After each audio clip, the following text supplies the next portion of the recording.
CA लागू होते ही सैकड़ों बंगालियों ने भरी हुंकार, जाएगी अब ममता बनर्जी की कुर्सी, अमित शाह के आदेश का हो रहा इंतजार।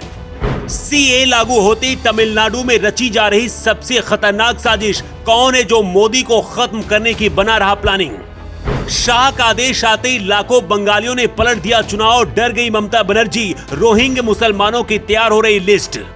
इधर गृह मंत्रालय से आदेश आया और उधर बंगाल में सियासी तूफान खड़ा हो गया। देश में सीए लागू होते ही सैकड़ों बंगाली सड़कों पर उतर आए हैं। ममता बनर्जी डर गई हैं और उधर अमित शाह ने मिथुन चक्रवर्ती को आदेश दे दिया है। जिस सीए कानून के विरोध में पूरा विपक्ष खड़ा था, अब वही विपक्ष इस बार रो रहा है। सबसे ज्यादा घुसपैठिए बंगाल, तमिलनाडु और केरल से ही भारत के अंदर आते हैं। इनमें सबसे ज्यादा मुस्लिम होते हैं। इन तीनों राज्यों ने अपने यहाँ सीए लागू करने से मना कर दिया है, लेकिन अमित शाह ने अब जो ऐलान किया है उसे सुनकर ममता बनर्जी से लेकर स्टालिन तक हिल गए हैं। शाह का आदेश आते ही कैसे लाखों बंगालियों ने चुनाव पलट दिया है और मिथुन चक्रवर्ती को शाह ने क्या आदेश दिया है, उससे पहले सीए कानून के बारे में जान लीजिए। नागरिक संहिता कानून यानी कि सीए 2016 में सबसे पहले लोकसभा में पेश किया गया था। इसके बाद दिसंबर 2019 में इसे पेश किया गया। उसी साल लोकसभा और राज्यसभा से ये पास हो गया था। पाकिस्तान, बांग्लादेश और अफगानिस्तान से आए ऐसे हिंदू, सिख, बौद्ध, जैन, ईसाई और पारसी धर्म के लोगों को जो 31 दिसंबर 2014 से पहले भारत आकर बस गए थे, भले ही इनके पास भारत आने के वैध दस्तावेज न हो, इन्हें मोदी सरकार भारत की नागरिकता देने जा रही है। अभी तक भारत के आसपास के देशों में हिंदुओं के साथ अत्याचार होता रहा है और अभी भी होता है। ऐसे में जो हिंदू भारत में आकर शरण लेकर रह रहे हैं, उन्हें भारत की नागरिकता मिल जाएगी। विपक्ष इससे इसलिए डरा हुआ है कि जिन लोगों को नागरिकता मिलेगी वो बीजेपी को वोट करेंगे और बीजेपी और ज्यादा मजबूत होगी। इसके विरोध में पूरे देश में विपक्षी पार्टियों ने आंदोलन भी किया था, लेकिन अमित शाह इसे देश में लागू करने का ऐलान कर दिया है।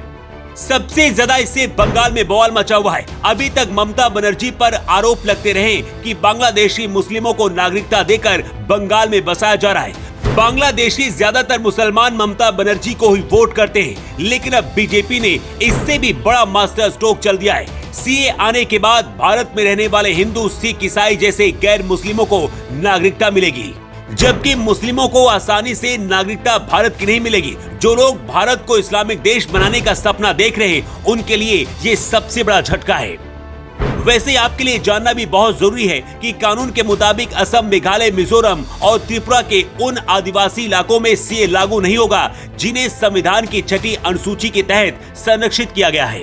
बंगाल, तमिलनाडु और केरल ऐसे राज्य हैं जिन्होंने कहा है कि हम अपने यहाँ सीए कानून लागू नहीं होने देंगे।